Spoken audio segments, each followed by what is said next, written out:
Great to see all these alumni faces here. I was School of Computer Science 2001 and spent most of my career in the tech industry. As Tiffany told you, tech is sort of my background. And then about a year and a half ago, I made this career shift.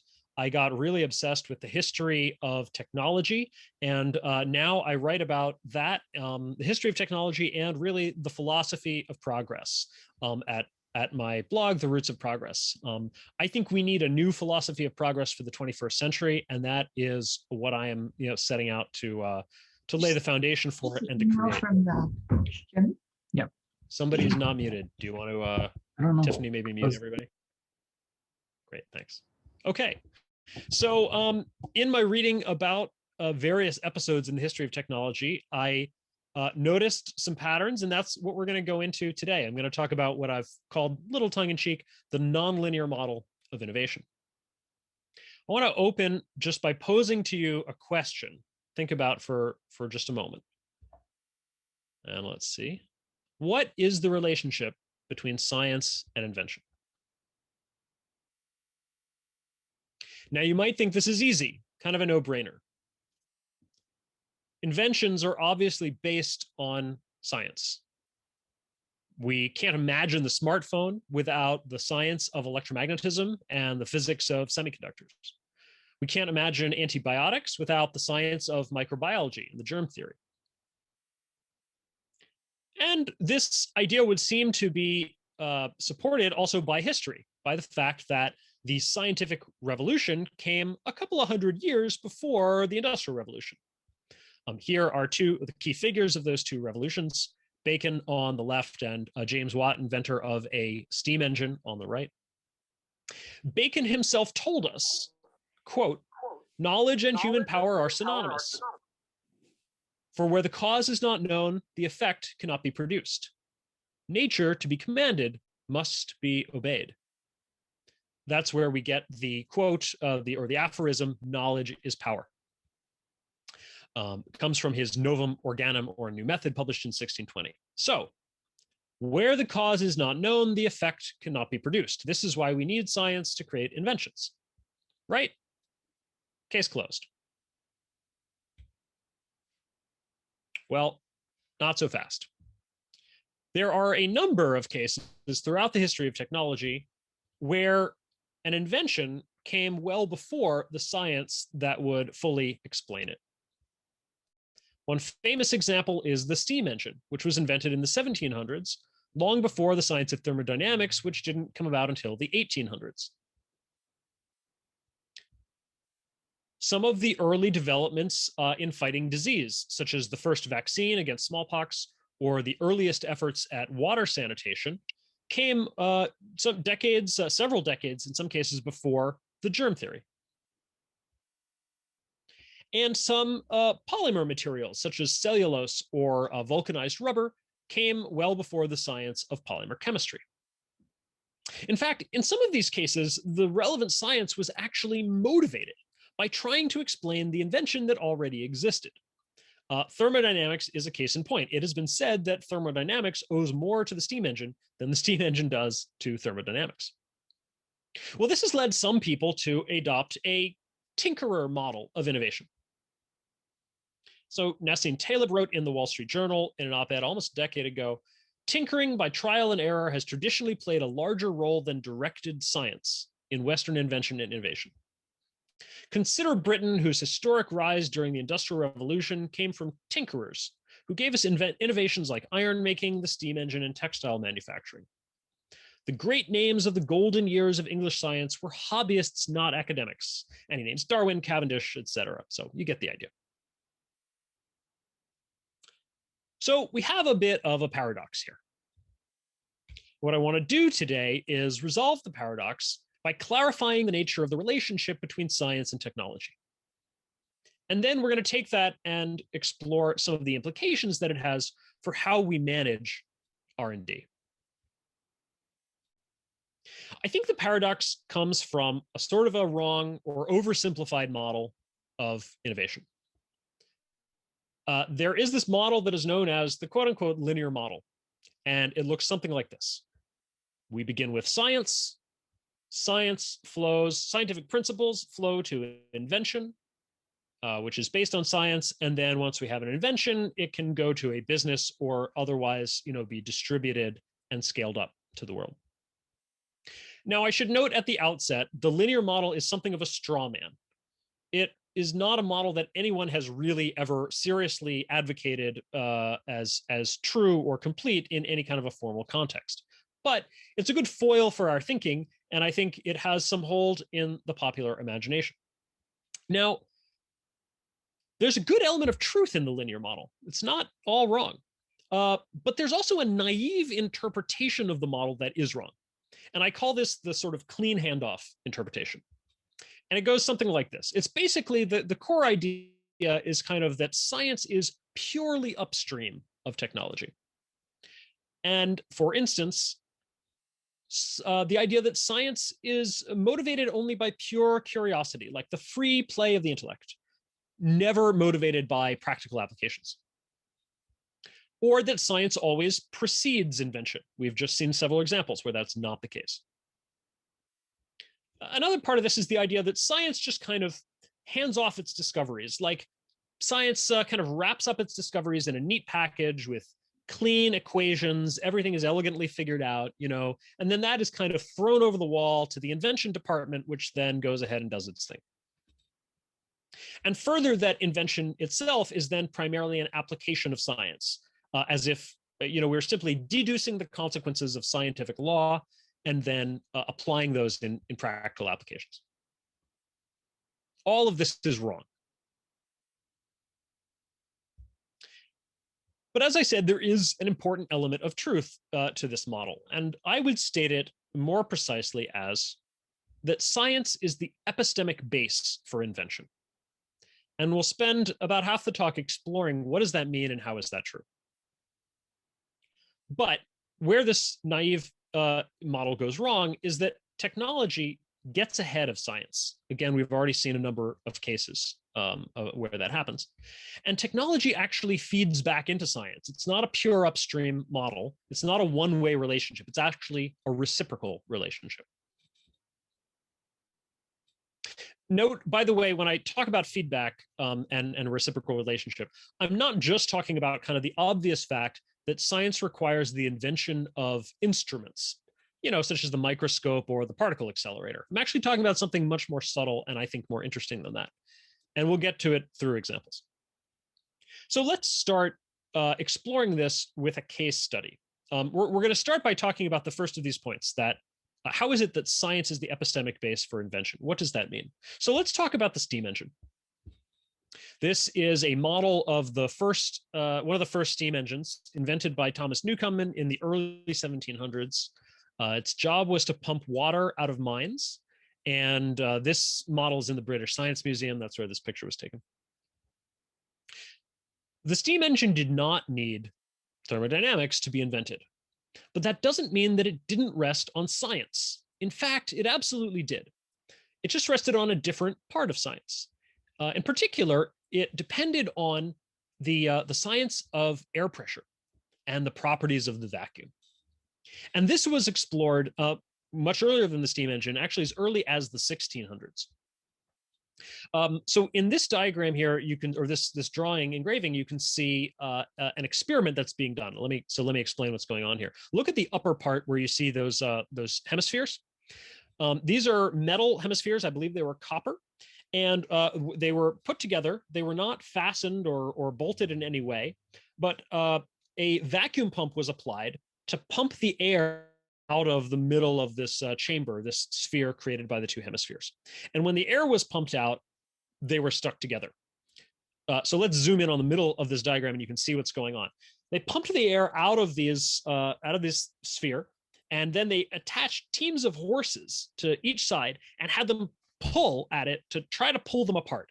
And the horses could not pull them apart. And so this was a demonstration of the pressure of the atmosphere actually pushing on these hemispheres and keeping them closed. This demonstration was performed in May 1654 in front of the Imperial Diet and the Emperor Ferdinand III in Regensburg. We learned from Wikipedia. 30 horses in two teams of 15 could not separate the hemispheres until the valve was opened to equalize the air pressure. So this fact of the pressure of the atmosphere and the properties of a vacuum and the force that could be exerted by pressure against a vacuum was known as early as the mid-1600s. And this was absolutely, I think, essential to inventing the steam engine. Some of the evidence for this is in the correspondence that we see between steam engine inventors and scientists of the day. It is reported, although it has not been confirmed, that Thomas Newcomen, who invented the first steam engine, corresponded with the great physicist Robert Hooke in the late 1600s, early 1700s, thereabouts. In fact, it has been reported that he talked to Hooke specifically about how to make the steam engine work, and that Hooke may have advised him to drive the steam engine purely by means of vacuum. About 50 years later, when James Watt was working on his improved version of the steam engine, Watt made the steam engine much more energy efficient. He had discussions with a friend of his, Dr. Joseph Black. Black was what we would call today a physical chemist. And Watt had noticed that when he had noticed some funny things about the energy used by water when it heats up, when it boils and turns into steam. In particular, he'd noticed that energy seemed to be used up in the phase transition. So when you hit boiling temperature, more heat was needed to get the water into steam. And he told this to Black and asked, hey, do you know, have any idea what's going on? And Black said, aha, you've rediscovered my theory of latent heat.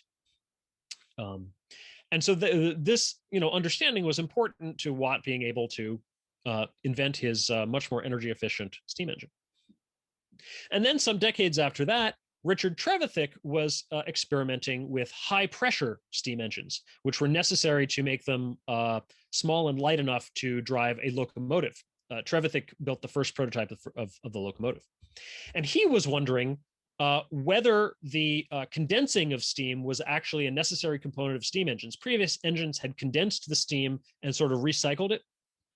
Trevithick was wondering whether he could just vent the steam into the atmosphere using a high pressure steam engine. And he asked his mathematician friend, Davies Giddy, who understood the theory behind all this better. And Giddy told him, oh yeah, basically that'll be no problem. You'll lose 1 atmosphere of pressure overall. But Trevithick was planning to run his engines at 10 or 15 atmospheres. So it was not a huge, loss of force. So, all of these major inventors of the era of the steam engine had or were reported to have contact with mathematicians and physicists of the day who directly advised them on their work. So we can see that actually science did play a role in this invention after all. So then what was the role of thermodynamics? Well, thermodynamics came along later to study how steam engines and really all heat engines work and optimize them. Right? So it came along to make them more efficient by understanding what drives the efficiency and what are the theoretical limits to that efficiency. So from this case study, we can see a kind of a general pattern that plays out in a number of places. Science first identifies some key phenomena. It gives a set of concepts, a framework for inventors to work with, such as air pressure, vacuum, etc. Engineering, based on those, that conceptual events, a machine comes along to fully explain the machine and maybe how to optimize it. One interesting thing I think that we see here was that the invention of the steam engine led to the field of thermodynamics actually in 2 ways. First, it gave the field a new phenomenon to study, right? It actually gave a field of science something to look at, and it also gave great motivation to do so. There was economic motivation, there was engineering motivation for this science. But that epistemic base is important. Those concepts up front that science gives to engineering are important, because without it, you just get things like this. So this is an ancient device, dates from, I think, the 1st century AD. Called Hero's Engine, or the Aeolipile. It is sometimes called the first steam engine. I think this is a misleading term. It's not a true steam engine. What it is a very small and weak steam turbine. So water is boiled. So you can see there's a fire at the bottom underneath. Water is being boiled in this device. And then it goes out. I don't know if you can see my cursor, but it goes out these two nozzles on either side of the sphere. And those push the thing around and around, and it turns. It was a toy. It was a novelty. It was a steam-driven turbine of sorts. It did turn based on steam power, but it wasn't useful for anything, basically because it couldn't generate enough torque to do useful work. The steam engines that were invented in the 1700s used a completely different principle. They used pistons, and they used steam pressure and the vacuum to drive the piston back and forth. And I think that without understanding air pressure and the vacuum, we could never have gotten to those steam engines. We would have been stuck with little toys like Kira's engine. Another place we can dramatically see the need for an epistemic base is in the history of vaccines.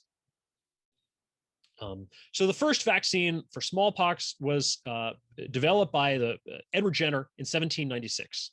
This is well before the germ theory.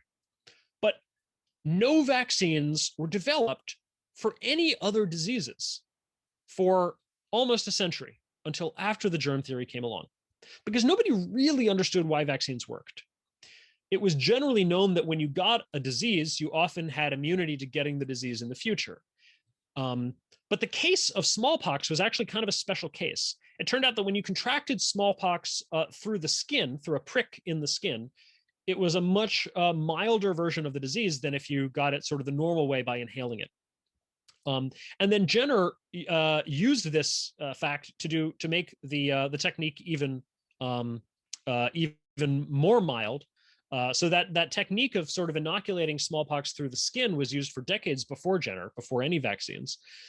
It was called inoculation or variolation. And then Jenner came along, and his trick was to substitute a less virulent germ. He substituted cowpox for smallpox in this inoculation procedure.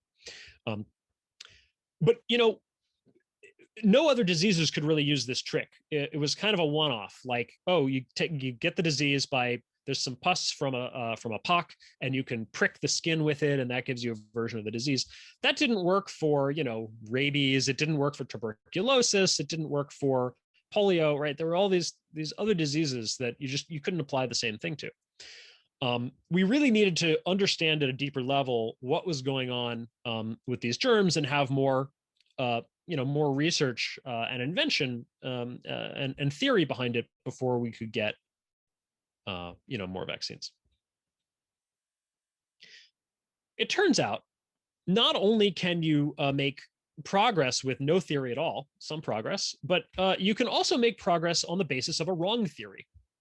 So some of the leading reformers of the sanitation movement in the 1800s, mid-1800s, which was really very important in reducing infectious disease, were folks like these, Pettenkofer and Nightingale. Neither of them believed in the germ theory. They were both very important sanitation reformers, but they actually thought that certain aspects, at least, of the germ theory were kind of bunk, and they railed against them. Pettenkofer actually famously swallowed a vial of cholera at one point in order to try to prove that just ingesting cholera alone was not going to give you the disease. He survived somehow. It's not totally clear. He might have gotten like a mild case of it. And Nightingale ripped into the germ theory, which she thought was ludicrous. She thought that, I don't have time to go into all the details. You can ask me in the question period if you want exactly what were the details of some of the germ theory that these guys didn't get. But just based on, kind of empirical correlations between filth and disease, and between the, things like sense of smell kind of leading us in the right direction, thanks to evolution. Some of these early reformers were able to do the right thing and to clean up filth, improve sanitation, and thereby to reduce disease. But they couldn't take it all the way. So we got some water filtration, for instance. We got some cleaner water sources. But it wasn't until after the germ theory that we got chlorination. So putting chlorine in the water is something that you're not going to figure out unless you realize that there are these microbes in the water and you need to kill the microbes. So this is a cartoon from 1919 showing the disease typhoid as kind of a skeleton monster here. And in 1890, right, the death rate is very high, 80 to 100 per 100,000. So, almost like one in 1,000 people are dying from typhoid. And then in 1906, the water filtration plant comes along and it starts beating up typhoid. And then in 1918, we got liquid chlorine added to the water, and he finishes the job. And together they knock out typhoid. But this couldn't happen until after we got the germ theory. So these are all examples of the importance of an epistemic base of concepts to guide our inventions. But science is also important during the tinkering process itself. Science can actually guide tinkering. For example, Thomas Edison famously tested out thousands of materials to find his light bulb filament when he invented the light bulb. This is often portrayed as kind of just like a random search. It's actually far from random. Edison had some idea of the properties that he was going to need to find to create the right kind of filament. Among other things, he recognized that for the power system to be economical, he needed a high resistance filament. A high resistance filament was going to let you have the lowest current possible and have the least power loss on your power lines, and to need the least material in the lines. And so he was looking, specifically for high resistance filaments, among other things. Drugs are also kind of a random, search through different compounds sometimes. But often there are the compounds that we find as drugs are made from modifying known compounds. And some of the first antibiotics were found this way by modifying dyes. Dyes were used to stain tissues, to stain bacteria within tissues. And this is actually where we got the initial idea that if some chemicals could selectively bind to bacteria, like the dyes did, maybe a chemical could selectively attack bacteria. And so some of the first antibiotic experiments were done by modifying dye compounds to try to make them harmful to bacteria without making them harmful to the surrounding tissue. The reason why we need science to guide the tinkering process is that the search space is enormous, right? There are just too many things to try.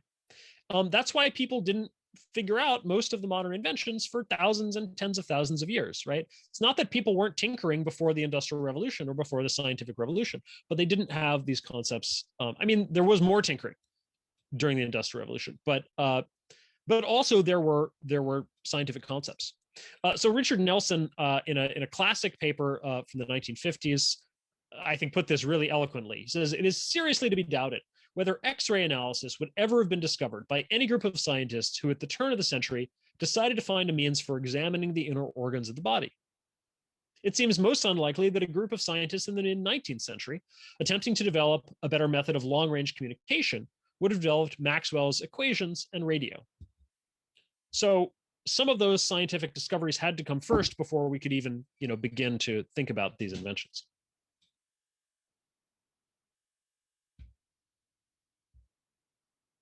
So science serves as the epistemic base for invention before, during, and after the tinkering process. Before that process, it identifies phenomena that can be exploited by engineers. During the process, it can guide the search and focus it. And afterwards, it can optimize and extend the invention. For instance, the way thermodynamics optimized the steam engine, or the way the germ theory allowed us to extend the technique of vaccination to new diseases. So that is end of part one. That is kind of the grain of truth in the linear model, how science actually does serve as a base for invention. Now let's turn our attention to what this naive linear model gets wrong. As I've said, science is not purely upstream of engineering. We've seen examples where engineering gets ahead of science. And in fact, I think that engineering will always get ahead of science. This is a perpetual thing. It's not a coincidence of history. One is just an economic reason. The frontier of science, where people are still don't really know how to make things work, is kind of where the economic opportunities are, right? Opportunity opens up right when it's barely possible to do a thing, just as it was barely possible to invent the light bulb, when it was invented, it was barely possible maybe to make a steam engine work, right? As soon as something is barely possible but difficult, that's where there's a lot of economic opportunity, right? And so I think that is where the inventors go. That's where the entrepreneurs go. They go to those frontiers where things aren't figured out, but through tinkering, they can kind of, jump the gap ahead to maybe some invention that will be fully explained by science later. By the time there's a full theory and we know exactly how to do everything and all the scientific details are worked out, well, then the competition is intense, right? So there's always going to be people sort of tinkering at the frontiers where there's less competition. But I think there's another reason as well why engineering gets ahead of science. I sort of suspect that even not for technological reasons, but just kind of for epistemological reasons, tinkering has to happen outside the bounds of science. And to explain why I think this, I want to turn to another case study, which is the invention of the transistor. So the men in this picture are Shockley, Bardeen, and Brattain, the three who won the Nobel Prize for the invention of the transistor at Bell Labs in the 1940s. Let's take a detailed look at how the transistor was actually invented. These researchers began with a basic physical theory of semiconductors. The Semiconductor Research Group was established at Bell Labs in the 30s, I believe, because the physics of semiconductors had been somewhat worked out. People knew somewhat what their properties were. On the basis of this, they tried a number of ways to build a solid-state amplifier, later to be called the transistor. The first thing they tried was something called the field effect amplifier. When they tried it, it didn't work. It did not produce nearly the amplification effect that they were expecting. It was orders of magnitude off, and sometimes the sign was even in the wrong direction. Theory predicted that this should work, but it did not. So they had to go back to the scientific drawing board and try to figure out theoretically what was going on here. Well, one of them theorized that possibly the electrical effects at the surface of the material were different than the inside of the material. And these were called surface states. Previous theory had not really worked out the details of what might happen at the surface. And so on the science side, they worked out kind of a new theory, extending the physical theory of semiconductors to cover surface states. On this basis, they went back and tried other experiments. And one of them actually showed them an amplifying effect. In fact, even when they weren't expecting it. This led to the first type of transistor called the point contact transistor. But to explain why they were getting this unexpected amplifying effect, right? Their first experiment, they wanted to get an effect and they didn't find it. They had to go back to the drawing board. This experiment, they weren't expecting an amplifying effect and they did find it. And again, they went back to the scientific, slate in order to theorize more about what was going on. And specifically, they came up with the theory of minority carriers. Now, in a semiconductor, you might know there's two types of semiconductor. There's N-type and P-type. N-type is mostly negative. N is for negative, P for positive, right? So negative N-type silicon has an excess of electrons, makes it negatively charged, right? Positive P-type silicon has an excess of, or has a deficit of electrons. Because of this, it's sort of easier for negative charges to flow through N-type and for positive charges to flow through P-type. But it's not impossible for the opposite to happen, for negative charges to flow through the P-type and vice versa. And this is what was going on in the point contact transistor. And so this is the theory of minority carriers. It had been sort of recognized that this happened or might happen, but it hadn't been realized how important it was. So once they realized this, they were actually able to go back to the workbench and invent a new and improved type of transistor, the junction transistor. Now, what I think is remarkable here is a couple of things. One was how these researchers were shuttling back and forth between science and invention. They had a theory, the theory didn't work.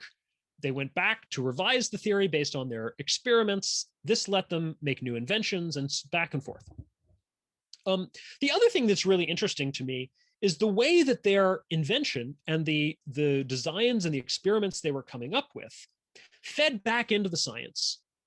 It gave the science new phenomena to look at and to explain. And again, there was a very powerful motivation to explain these things, which maybe a theoretical physicist or an academic physicist might not be particularly interested in surface states or minority carriers. But these researchers who were trying to invent a transistor were very interested, right? So they had the drive and the motivation to explore those corners of science. So I have a hypothesis, which is that technology really can't wait for science to come along and give it all the basic principles it needs. I think that if we ever tried to operate that way, not that we would, but if we tried to just wait around for science to kind of give us the principles, science might never get around to it. Sort of pure science, I think, doesn't automatically explore all of the right corners, all the nooks and crannies of the universe where interesting phenomena are found. So I think sometimes we have to drive science not simply by pure curiosity of scientists, but by invention. We have to drive it by engineering, by trying to make something work, and then coming back to the drawing board to understand why it doesn't work, if it doesn't, or how to optimize it.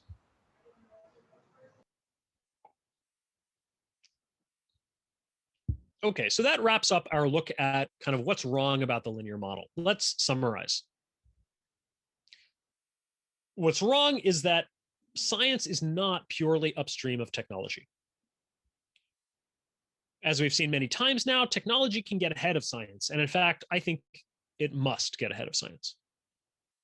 And technology feeds back into science. It gives science new phenomena to explore and motivation to explore them.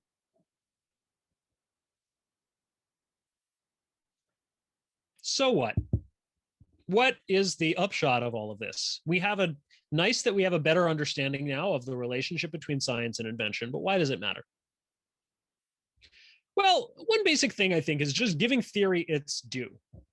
I think if you buy into the quote unquote tinkerer model a little bit too much, you can start to think that there's actually no purpose to abstract theory, that it doesn't serve, that it doesn't really bias anything. And I think that would be deeply mistaken. But another thing is that I think it actually has practical implications for how we manage research.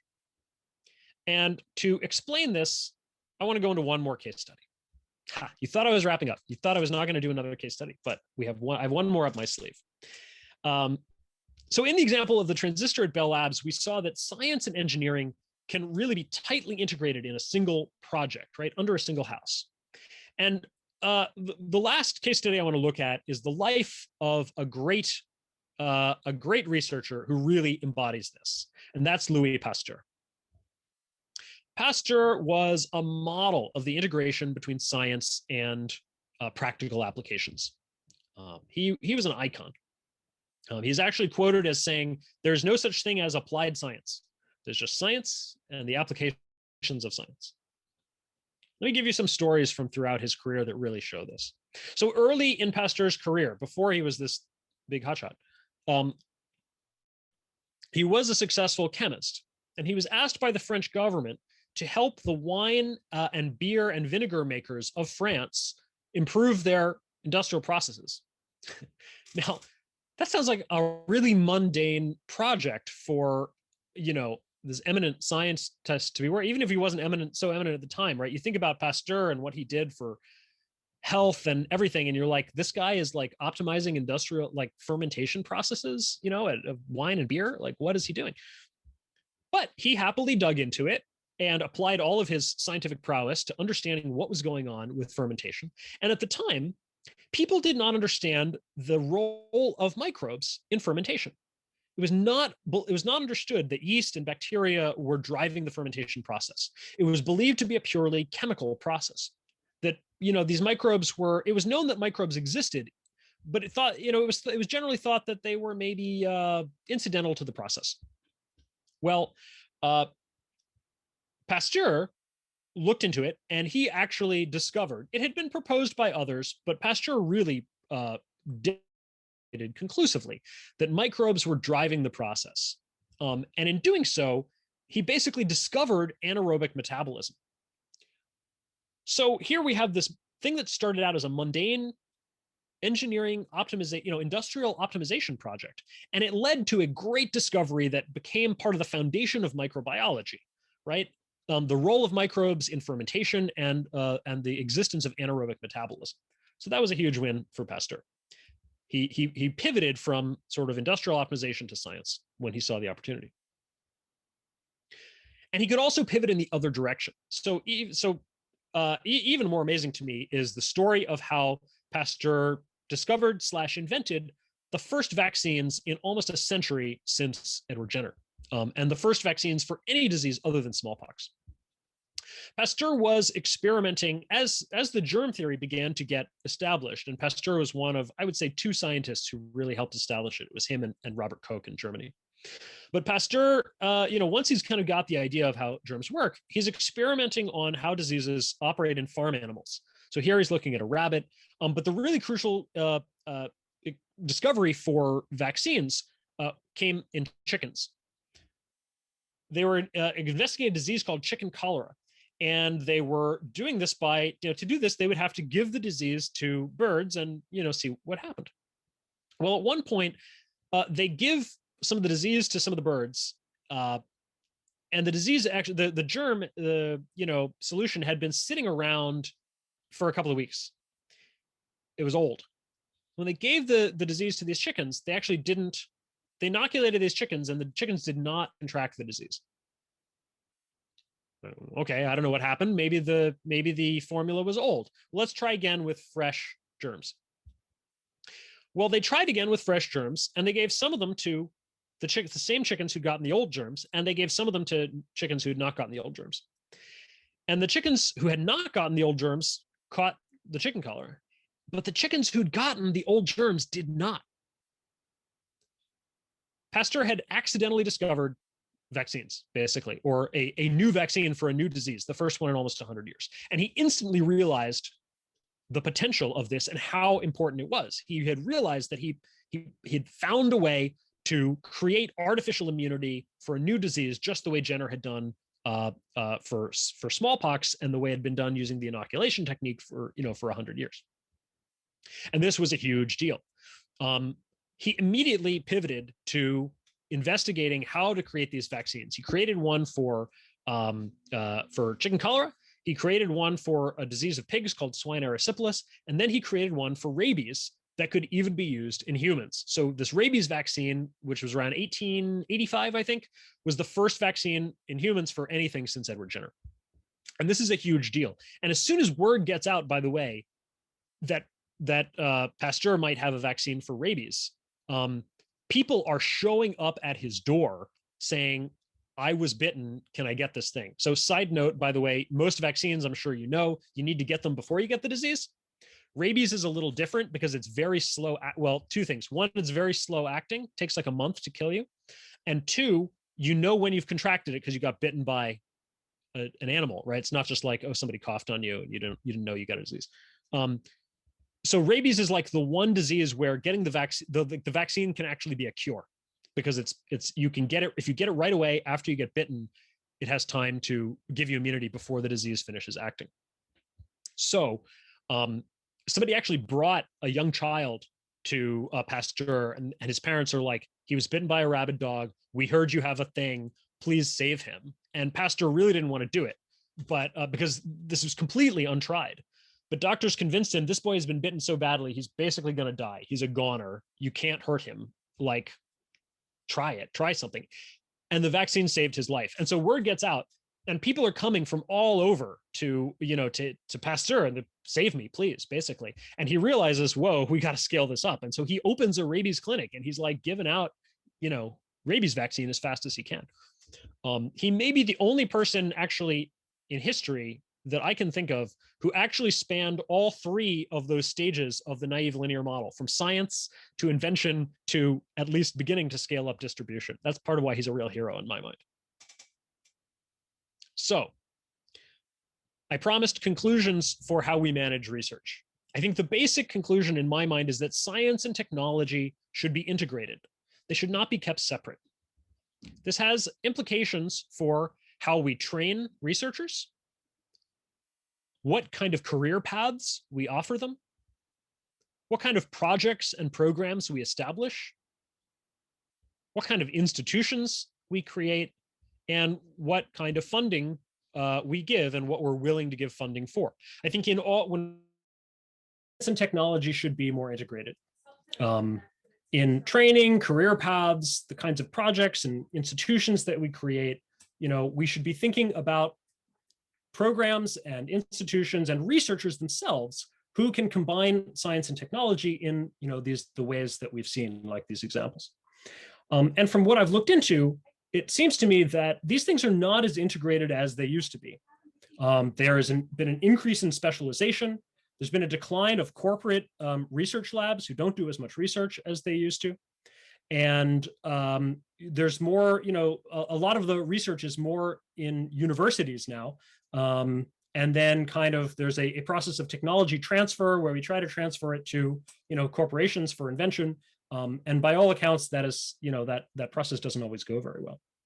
So, I think that if we want to get more breakthroughs like vaccines and transistors, then, we really need more scientist inventors like Pasteur and like the folks at Bell Labs.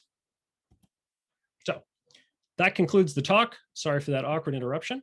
And I'm happy to take questions. And so I don't know if folks took the few minutes to look at the Slido and maybe vote up any questions that were in there. Shall we just, since we lost a little time, shall we just dive in? Sure. There are already 6 questions in the Slido. And I think folks, when you were gone, folks took a minute to upvote like questions that they like. So if you want, you can start by answering the first question. Great. I don't think I have the link to it. Oh, okay. I'll paste it in the chat again. So yeah, the first question is about AI. So specifically, how does the relationship of science and invention apply to AI? Would you consider new algorithms being built science or technology?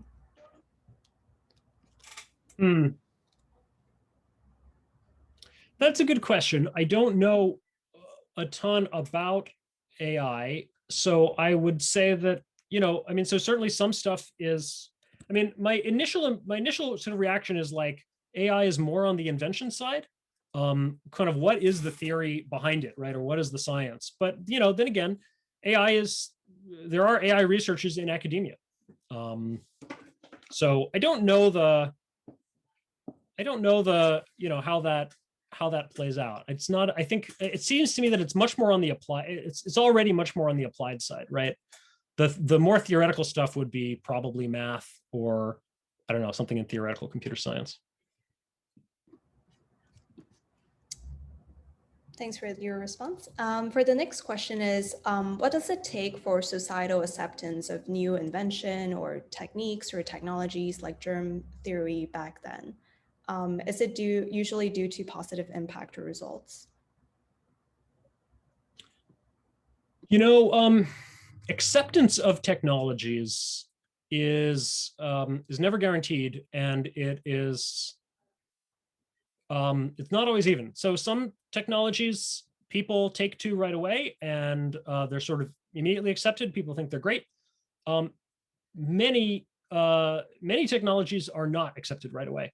If you think we have anti-vaccine sentiment today, there has been anti-vaccine sentiment as long as vaccines have existed. In fact, there was anti-inoculation sentiment before vaccines when they were using the previous technique called inoculation. So, that one thing has always been a battle. I think, you can start to predict these things a little bit. I think you can imagine that things that have to do with people's health are always, more likely to be controversial. Certainly, if you think about vaccination, you'd never heard of it before. You're like, wait, so you're going to stick me with the same disease that I'm trying to avoid? That really does not seem like a good idea, right? Like, so it kind of does take some, maybe some science or some demonstration of the technique to convince people of it. So I think it's just, a matter of kind of like, well, let me put it this way. For things that do have some resistance from the public, like what eventually does get people to accept it, I think a significant part of it is seeing a benefit. And a significant part of it is just having experience, right? Anybody who grew up with the technology finds it very natural, right? It's the people who, where it was introduced, later in life, who see it as kind of against the natural order of things. So. Okay, so I see the questions now. So somebody asks, what really was Nightingale's problem with germ theory? So, well, I know of one thing in particular that I can tell you. So one of the key things that people didn't understand about germs in the early days, it was sort of unclear whether a germ was like, okay, we know today that a germ is like a specific species of bacteria or, a specific virus, right? And we know that these things generate by making copies of themselves. So when you get infected with a tuberculosis bacterium, it's going to make copies and you get a whole bunch of tuberculosis bacteria. Well, in the mid-1800s, it was actually not clear to people whether bacteria sort of had like fixed species at all. People knew there were lots of different kinds of microbes, but it was not so obvious that when they reproduced that they always reproduced copies of themselves. And it was not obvious to people, therefore, that when you got infected with a particular germ, that germ determined what disease you were going to get. If you think about how doctors experience disease, a lot of diseases just start as a fever. That's the first symptom, right? And you don't even know what disease it is until later when you get other symptoms. Smallpox is like this. First you get a fever, then the fever goes away, then you get the pox. And when you see the pox, you know what disease it is. But when it's just a fever, it could be malaria, it could just be the flu, there's lots of different things. Well, it was not clear to doctors at the time that when you had a fever, that you had like a specific disease. Like we today know, if you get a fever, there is some disease you've got. We don't know what it is, but it's already determined what it is. Well, doctors at the time thought maybe diseases can like change. Maybe when it's a fever, it's not yet determined what the future of this disease is going to be. Similarly, we know that if I have a disease like COVID, I can pass COVID on to you, but I cannot pass a different disease on to you. If I have COVID and I don't have smallpox, you cannot catch smallpox from me. Well, that also was not clear to people at the time. And so this is one of the things that Nightingale thought contradicted her own experience. She thought she had seen in hospital wards, oh, this guy got typhoid fever, but then as it spread through the ward, it turned into a different disease. Then it turned into cholera. And then as it spread, it turned into something else, right? So she thought she had seen diseases, quote, pass into one another. And so when she heard this notion of the fixity of diseases, she was like, bullshit, I've seen different. That was just one example of how, she didn't believe in some of these, basic principles. Okay, so I'll just move through the questions. Is that hypothesis of tech can't wait for science more of a consequence of how technology moves forward and less of a hardcore rule? I mean, I consider it, and I still consider it, sort of a hypothesis, but I consider it a consequence of two things. One is economics. Like I said, I think there's always going to be an economic incentive for inventors and tinkers to be out at the frontier. And so I think, they just won't wait for the science, to be all there, right? Because somebody will seize that opportunity. But two, I think, like I said, I think just scientists don't, they don't always just, I mean, there's so many nooks and crannies of the universe to explore. There's so many phenomena and so many different things you might try to set up. And scientists, the curiosity of scientists in understanding the universe is like one motivation. It's a good motivation, leads you in interesting places, but it only leads you to certain places. And I think if we want to explore all the places and find all the things, we need different motivations overlapping and pushing us in different directions. And so I think invention is one of those motivations, and like pure science is another one. And we need them both to push us in all the places and to explore more and more of the universe. So that's kind of my hypothesis. What are my recommendations for the current system of academia, PhD, postdoc publications? Whew. I don't have like a program that I'm, ready to push. I think one of the biggest things I will say is I think we need new models of how to fund research. I think the model that we have today is mostly federal funding and mostly through the process of peer review. If you think of how the NIH and the NSF work, they have these committee-based peer review where they review grants. This is, this is not a wrong model. It's not, I won't say that nothing should ever be done this way, but at minimum, I think you can say that it has certain risks and drawbacks, or at least it has certain blind spots. In particular, it is widely criticized for being subject to kind of consensus and groupthink, maintaining the status quo as, elderly eminent scientists who are prominent in their field basically shoot down anything that is a challenge to the dominant paradigm. And I mean, not just that, but that pattern among other things. It might even be okay to have this as long as it weren't pretty much the only way to get science funded these days. So I think we need different approaches, just different ways of funding things. There are some really interesting proposals out there. So I'll point you to a couple of places. One is an interesting book called Scientific Freedom, The Elixir of Civilization by Donald Braben. Was recently republished in a new edition from Stripe Press. And he puts out a model that he calls, I believe, venture research, where you have a relatively small budget, but you're giving grants to researchers who have like really ambitious transformative projects. And you're giving them with like an enormous amount of scientific freedom, just kind of a no strings attached, like you don't have to report on milestones or whatever, just like take this and follow your vision and your intuition for where the science should go. That's a really interesting model. Another model I'll point you to is called FROs, Focused Research Organizations. This was recently proposed by a couple of guys. One of them is named Adam Marblestone under the auspices of something called the Day One Project. So if you look up those keywords, you should be able to find it. And focused research organizations are try to take certain elements of DARPA, certain elements of startups, and certain elements of the national labs, and kind of put them together into a new type of research organization for a specific purpose that can accomplish things that maybe none of the existing models can. And I think it's a really interesting proposal. And again, it's a new proposal for how we can get research done. Another really interesting idea is the idea that maybe we should actually take the DARPA model and apply it more broadly.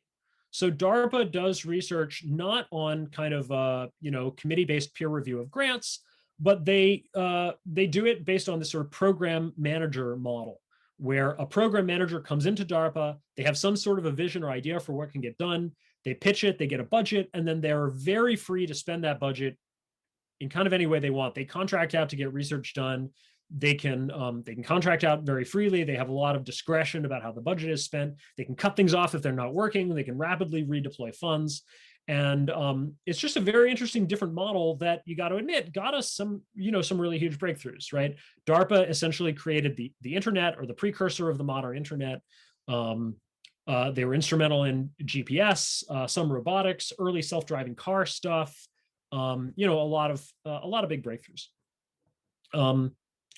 So, that's three ideas for how we could fund science and research other than the traditional peer-reviewed grant to university researcher model. And I hope that we investigate those and other things like them. Okay, moving on. Has there been a strong relationship in the inclusion of humanities and the arts related to science and technology? And if not, should there be, such as ethics and philosophy?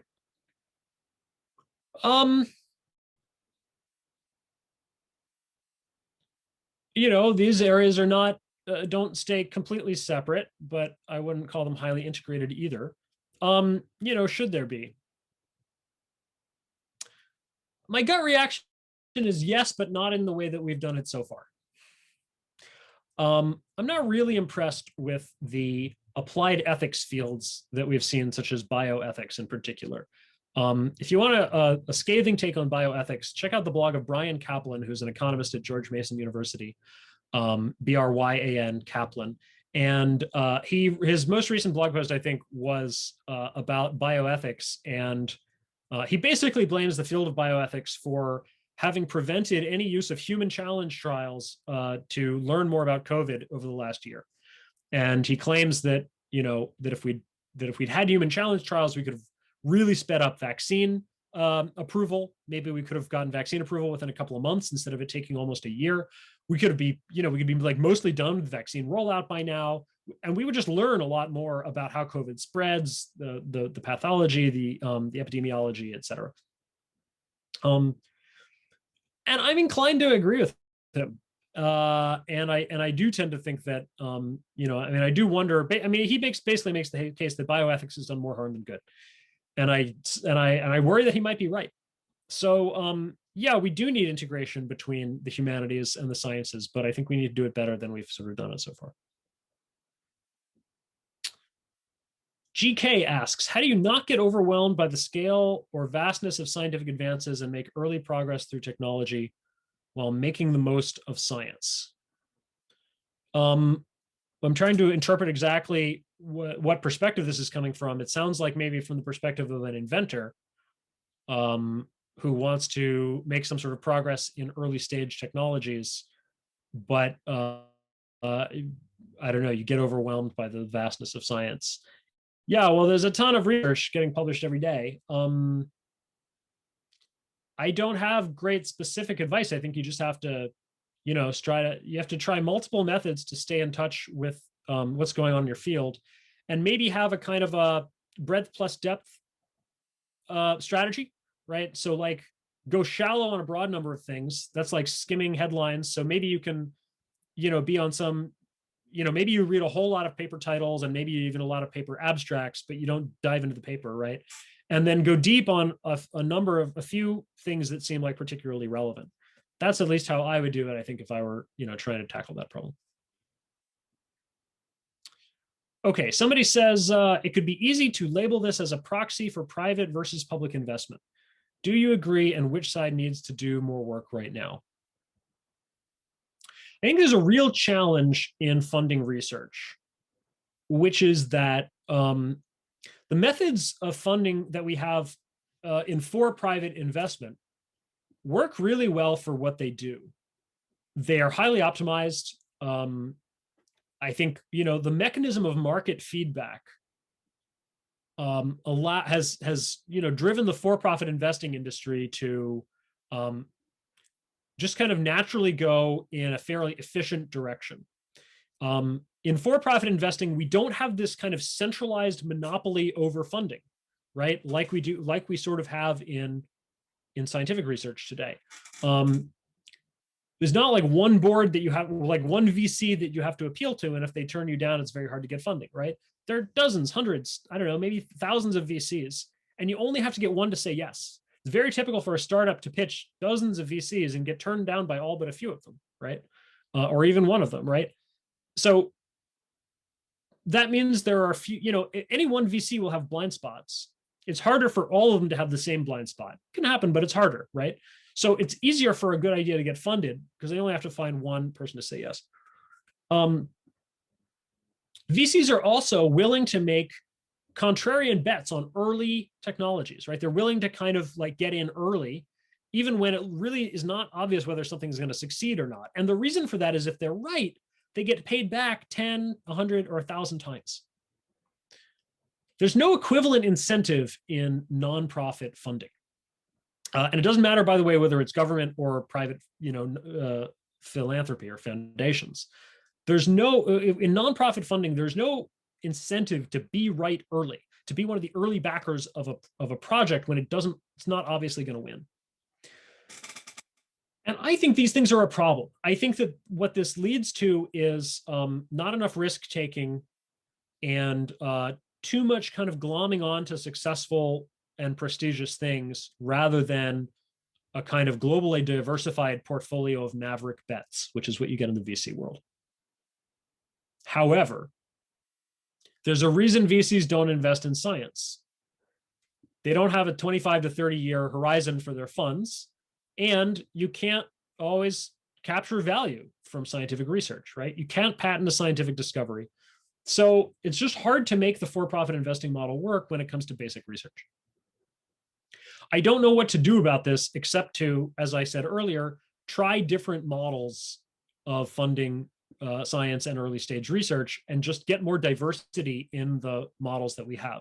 Instead of having a kind of a monoculture among scientific funding where everything's going through a few centralized federal agencies, let's just make it more diverse, try different things, have heterogeneous approaches, and hopefully that makes it more easy for an idea to get funded if it's a good idea.